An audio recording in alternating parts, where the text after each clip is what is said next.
Alors comment on en est arrivé à cette situation où on est obligé de supprimer des trains par manque de mécaniciens?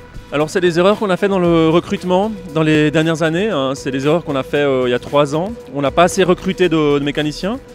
Alors c'est dommage parce qu'on trouve assez de monde sur le marché du travail, mais on n'en a pas recruté assez. Et vu que la formation prend à peu près 2 ans, hein, ça prend 2 ans entre le moment où vous recrutez un nouveau mécanicien et le moment où il entre en fonction, on paye actuellement le fait qu'on a effectivement cette pénurie de mécaniciens. Comment faire pour plus que ça se produise? Est-ce que vous allez rendre les conditions plus attirantes?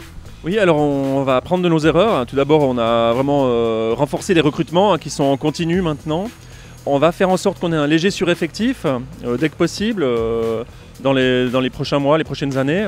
Et puis on a fait aussi en sorte que la formation soit plus complète, c'est-à-dire que les mécanos soient plus flexibles, qu'ils puissent circuler sur plus de types de matériel roulant. Donc ça c'est effectivement des programmes qui sont en cours mais qui prennent du temps malheureusement. Les conditions d'accès aux cabines de pilotage sont très strictes, il y a des tests psychotechniques, il y a une formation qui est difficile. Donc effectivement la sélection est assez drastique. On a des milliers de personnes qui postulent et puis on en prend quelques centaines. Et puis ensuite la formation dure entre 12 et 14 mois. En fonction aussi de dépôts où les mécaniciens vont travailler, c'est-à-dire qu'il y a des dépôts qui sont aussi plus compliqués, où la formation est plus importante. Typiquement Genève, où les trains circulent de part et d'autre de la frontière, avec différents types de matériel roulant, différents types d'installations de sécurité, où là ça prend effectivement plus de temps pour la formation à Genève. Concrètement, à quel horizon on aura plus de soucis à Genève de suppression de trains?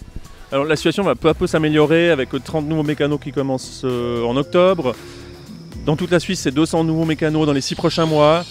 À Genève, c'est toujours un peu plus compliqué justement parce que la formation est plus longue, mais d'ici le printemps de l'année prochaine, on va pouvoir à Genève aussi commencer à diminuer les heures supplémentaires et puis permettre aux mécaniciens de à nouveau prendre leur congé.